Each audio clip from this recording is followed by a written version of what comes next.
Guys, andito sa Aling Leonora's Pancit Palabok de Original since 1940. Sangandaan lang to, Quezon City. Ang daming ino-offer na masasarap.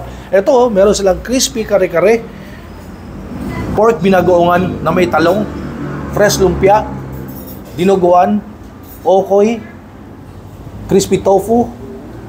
Ito talaga, dito nagsimula yung kanilang Pancit Palabok since 1940 yan. At meron silang palabok na itim, merong butchi, meron namang kakaibang kutsinta dahil makintab, may sauce.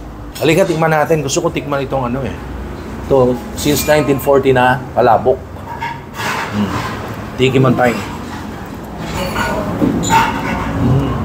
Pero mas exciting yung ano eh. Mas exciting itong ano eh. Palabok na itim.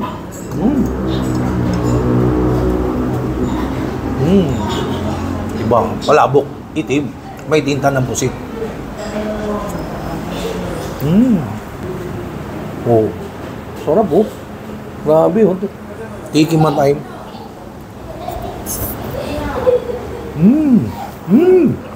Ang sarap nun ah.